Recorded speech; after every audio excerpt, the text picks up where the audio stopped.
bienvenidos a un nuevo programa más de Aprendo en Casa para segundo de secundaria. Hoy vamos a seguir aprendiendo sobre ciencias sociales con un recorrido por la historia de nuestro hermoso país. Hasta el programa anterior aprendimos del gran desarrollo que logró una gran civilización heredera de los logros de sus antepasados. ¿Sabes de qué estamos hablando, verdad? Sí, del Tahuantinsuyo, que floreció gracias al aporte de las culturas que lo antecedieron. Pero en 1532 ocurrió un hecho que cambiaría de manera drástica nuestra historia. Nos referimos a la captura del Inca Atahualpa en Cajamarca. Mucho se ha dicho sobre este proceso, que si fueron 200 españoles que atacaron todo un imperio, que si fueron las armas, si fue gracias a los caballos o incluso a las enfermedades que trajeron. Para ti, ¿cuál fue la principal causa de la caída del Tahuantinsuyo? Acompáñame a averiguarlo y como siempre presta mucha atención a las explicaciones de los historiadores y toma nota de lo más importante. ¿Listas y listos para empezar? Muy bien, avísale a tus familiares para que aprendan juntos. Ahí va el video.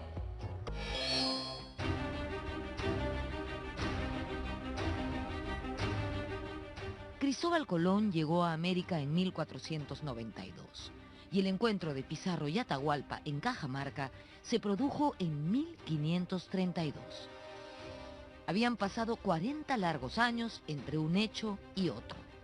Es decir, al momento de la captura del Inca, los españoles tenían ya 40 años de experiencia en conquistas en el Nuevo Mundo. La conquista fue la punta de lanza en América de la expansión de los imperios europeos. Eso quiere decir que era toda Europa que llegaba a América, primero a las Antillas, a Tierra Firme, a México, América Central y luego a Sudamérica, comenzando por el gran imperio del Tahuantinsuyo.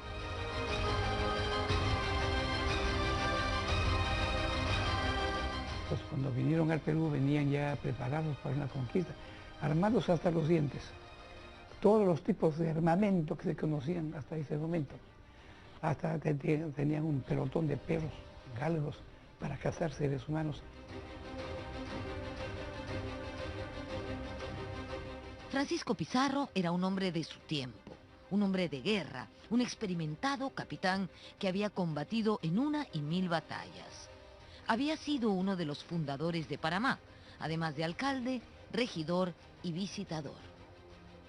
Tocar el tema de los conquistadores es tocar su sistema de creencias.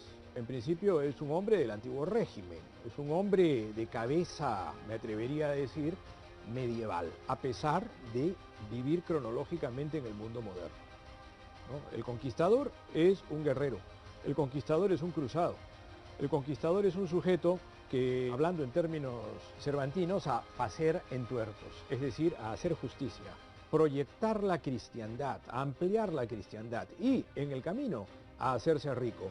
Pero ese hacerse rico no significa la riqueza por la riqueza. La riqueza no es un valor en sí, la riqueza es un medio para sostener el estatus, porque el estatus en el antiguo régimen era mucho más importante que el poder económico.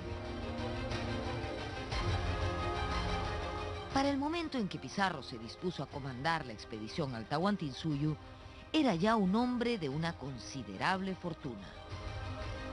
Uno de los mitos de la expedición de conquista es que, al igual que Colón, que también es erróneo en el caso de Colón, se sacó a la gente que estaba en las cárceles para traerlas a América. Eso no es así. Cada conquistador era por sí mismo un pequeño empresario.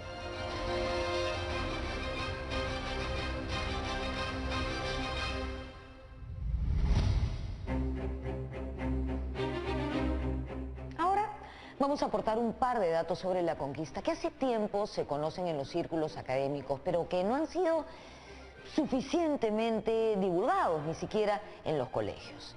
El primero de ellos, la conquista fue una empresa privada. ¿Cómo, Norma? ¿La conquista no fue financiada por el Estado español? No, fue una empresa privada.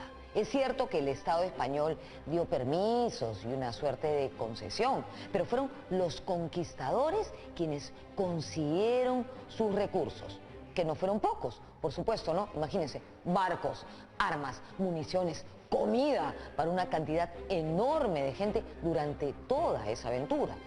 De eso podemos deducir que los conquistadores no fueron necesariamente unos pobrecitos, no, era gente con recursos, y no solo con recursos, sino también con contactos que podían facilitarles obtener lo que ellos necesitaban. El segundo dato es el siguiente.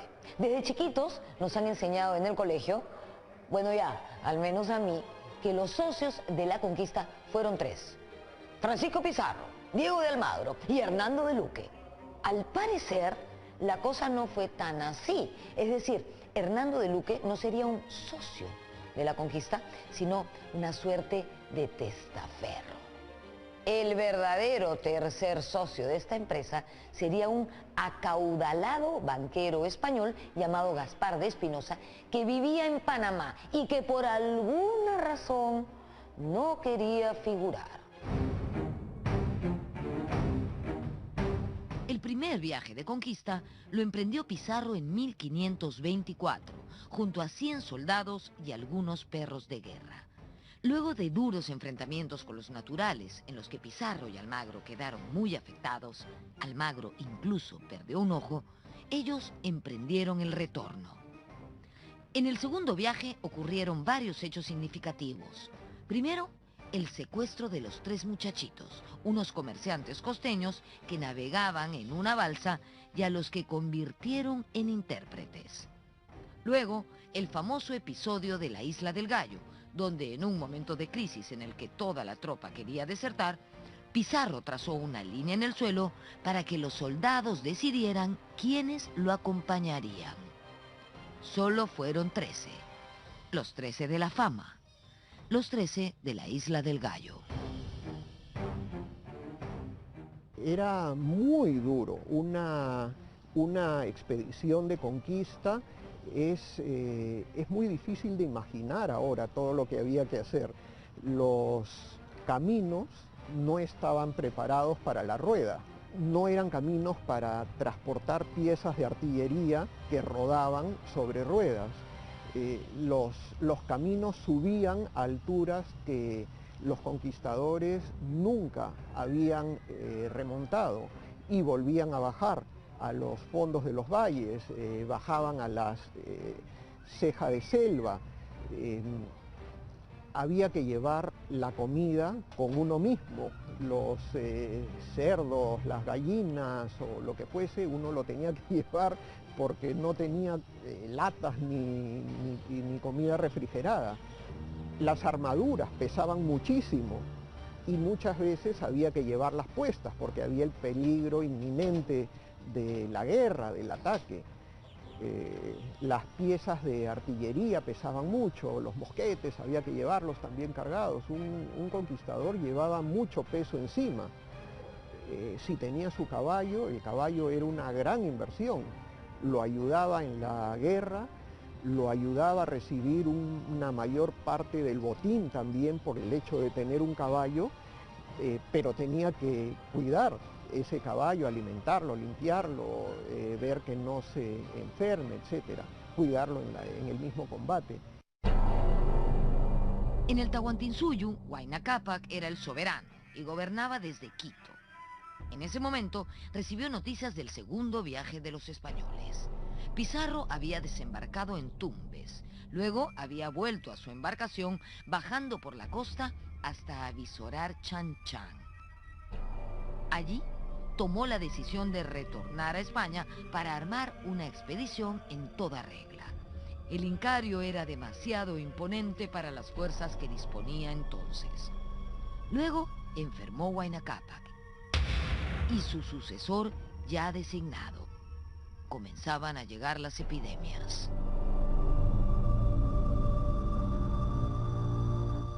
8 años antes que los españoles a Perú. En 1524 hay una gran peste que mata al propio Inca.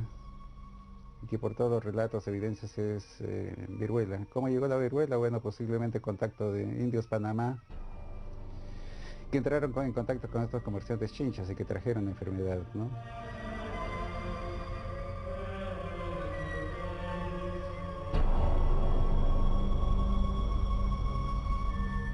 Nadie tenía defensas, por eso la muerte es tremenda, porque el imperio tenía por lo menos 12 millones de habitantes en el momento que llegan los españoles.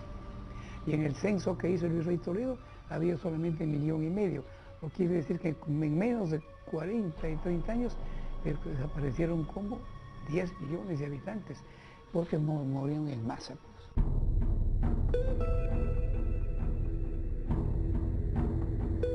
Antes de emprender el tercer y definitivo viaje de conquista, Pizarro y sus socios decidieron negociar directamente con la corona. Fue así que se firmó la capitulación de Toledo. La corona daba el marco jurídico global para la empresa de conquista, la corona aportaba ciertos beneficios, el monopolio de la conquista, la corona tenía siempre la amenaza final de la fuerza para proteger los convenios que ella hacía. Por ejemplo, en el caso del Perú, le dio a Pizarro la autorización para emprender la conquista del Perú, pero a la vez le dijo, tú puedes traer tantos esclavos libres de impuestos, puedes traer piezas de artillería, puedes comprar tantas piezas de artillería y la corona te va a reembolsar esto, claro, con el propio botín que tú consigas, pero te lo va a reembolsar.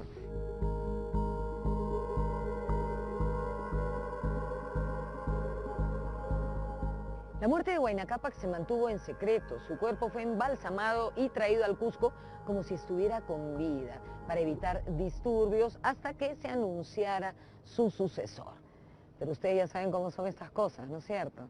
Guarda el secreto, pero empieza uno, oye, Huayna Cápac se ha muerto, oye, Huayna Cápac se ha muerto, pero no le digas a nadie. Y al final, la noticia de la muerte de Huayna Cápac corrió como reguero de pólvora. Como una nube negra, la crisis se avecinaba sobre el imperio.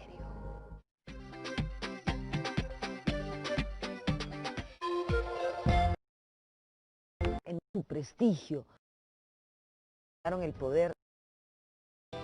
Estamos viendo Aprendo en Casa, secundaria.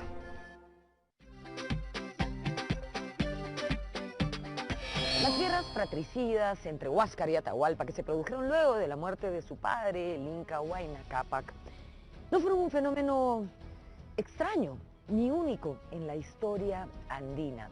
Ambos hermanos ambicionaron el poder del Tahuantinsuyo. Atahualpa se rebeló contra Huáscar cuando éste se estableció en el Cusco. María Rostorovsky se refiere duramente a Huáscar, le da un poquito con palo, la verdad, señalando que él no se ocupó de ganar el respeto ni amistad de los generales que habían defendido a su padre, el inca Huayna Cápac. Tampoco se ocupó de conservar su prestigio entre los nobles cusqueños. Rostorovsky dice además que Huáscar era cruel, violento, desatinado y pusilánime. José Antonio del Busto se refería a este personaje como una suerte de playboy, no digno de llevar la corona inca. A pesar de lo duramente que nos hemos referido a Huáscar, parece ser que varias leyendas negras se tejieron en torno a este personaje. Lo cierto es que el trasfondo de esta guerra lo deja mucho mejor parado. ¿Por qué? Parece ser que Huáscar quería hacer varias reformas en el Estado. Quería restarle poder a las panacas reales. ¿Se acuerdan lo que eran las panacas reales? Las familias aristocráticas descendientes de un monarca. Bueno, las panacas habían acumulado demasiado poder, siervos y tierras que en realidad existían para rendir culto al Inca. Y Huáscar quería revertir esta situación, quería quitarle poder a las panacas para fortalecer el Estado. Es decir, quería hacer una importante reforma.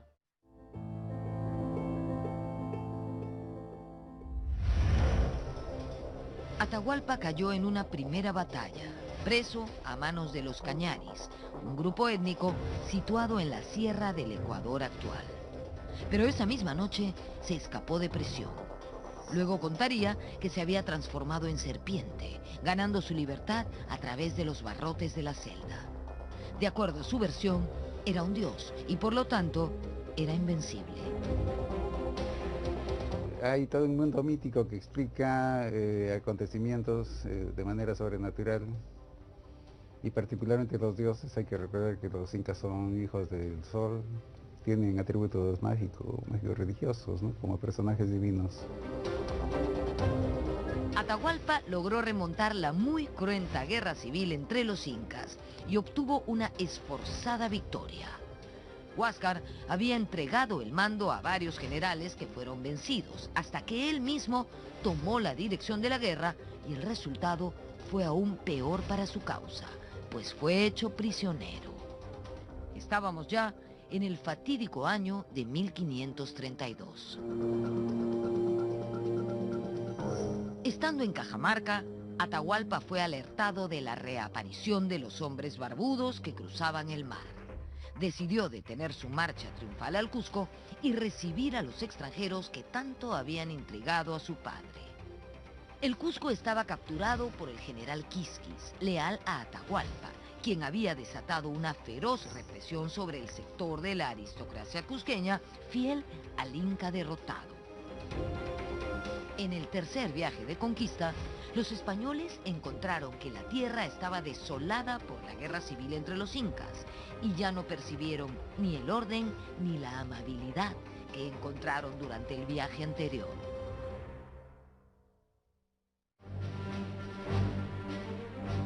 El 15 de noviembre de 1532, la hueste española entró a Cajamarca. De acuerdo a lo convenido con Apo, la ciudad estaba prácticamente abandonada y la plaza vacía. Pero durante la entrada, en cada elevación, los españoles encontraron pertrechos y campamentos militares. Una vez en Cajamarca, Pizarro dispuso a su gente en 3 grupos guarecidos en las callancas de la plaza. En la más espaciosa ubicó a la caballería, al mando de su hermano Hernando Pizarro y de otro Hernando, apellidado de Soto. La infantería estaba con él en otra callanca de la plaza. Luego envió una misión al mando de los 2 Hernandos para entrevistarse con Atahualpa e invitarlo a venir a conversar a la plaza. Los jinetes viajaron a los baños del Inca, donde Atahualpa tenía su campamento real.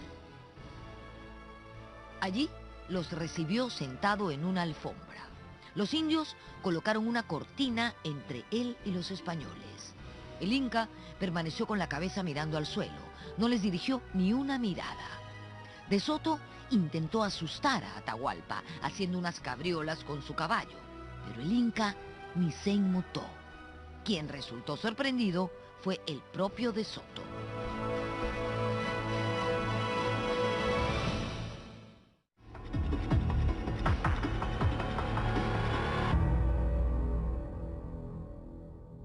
En la mañana del sábado 16 de noviembre de 1532, el día final, Atahualpa inició ritos que fueron seguidos por el ejército. Eran cantos rítmicos incesantes, acompañados por coreografías en el sitio, sin desplazarse. Después del mediodía, los españoles se desesperaron y enviaron a uno de ellos a pie a apurar al Inca. Llegó hasta el campamento de Atahualpa, pero los indios no le prestaron mayor atención y continuaron con su ceremonia. Hacia las 3 de la tarde, el Inca inició su marcha hacia Cajamarca. Ingresó a la plaza de armas en andas, cargado por miembros del grupo étnico de Lucanas, quienes tenían en gran honra ser los porteadores del soberano. También en andas, aunque detrás, se hallaba el señor del Chinchaysuyu, quien pereció más tarde ese mismo día.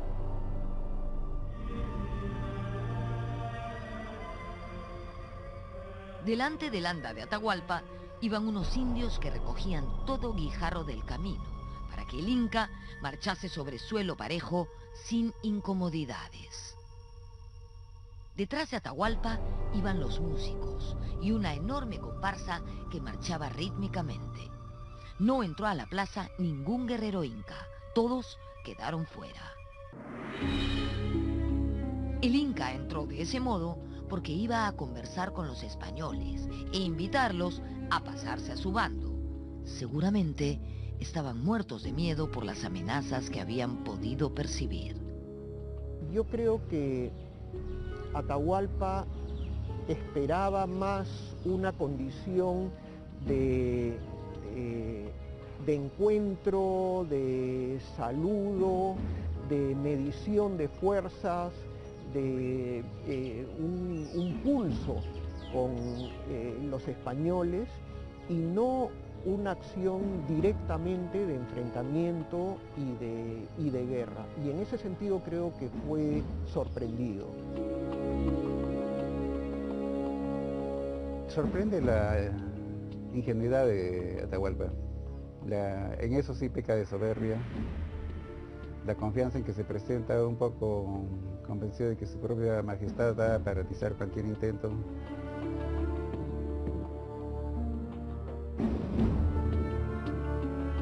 El Inca bajó con miles de hombres, pero no eran soldados, no eran guerreros, no estaban armados.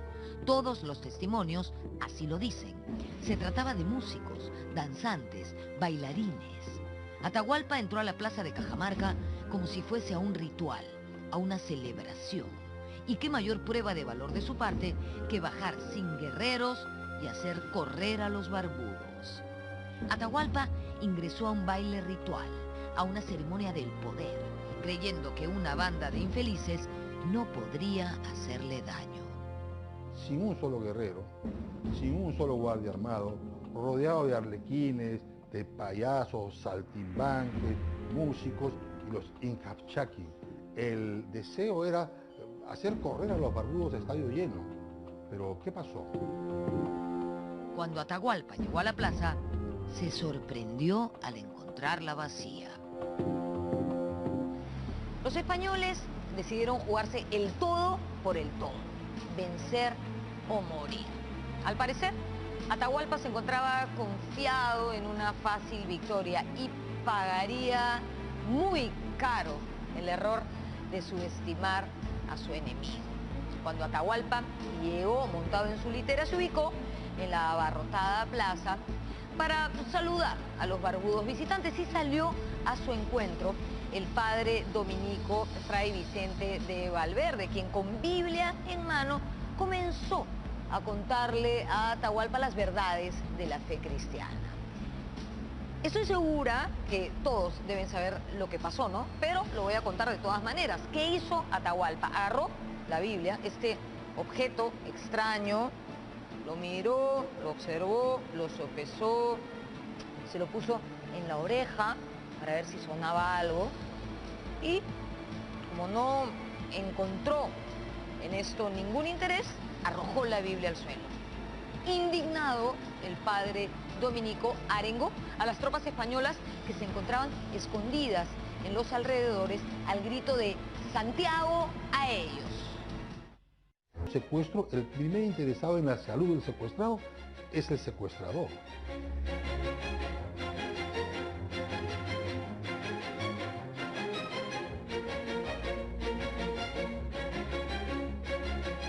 El gran botín de guerra de los conquistadores no fue el oro ni los metales preciosos, sino el acceso a la fuerza de trabajo de los indígenas. Ese fue el gran botín. ¿Qué te pareció el video? A mí me pareció muy interesante y revelador. Es algo que debemos conocer todas las peruanas y peruanos. No para lamentarnos o para albergar resentimientos, sino para comprenderla, analizarla y saber cómo se ha formado nuestro país. Al fin y al cabo, muchos procesos históricos tienen causas diversas y complejas, y muchos problemas del presente tienen sus orígenes en el pasado. Si les seguimos la pista, quizás podamos resolverlos. Por eso, te voy a dejar un reto. Escribe en tu cuaderno o en tus hojas la siguiente pregunta. ¿Cuál consideras que fue la principal causa de la conquista del Tahuantinsuyo? ¿Y por qué? Elige un título y responde utilizando argumentos que hayas escuchado en el video. No te olvides utilizar conceptos de tipo político, social, económico y cultural. Recuerda también que esta pregunta necesita argumentos y toma de posición.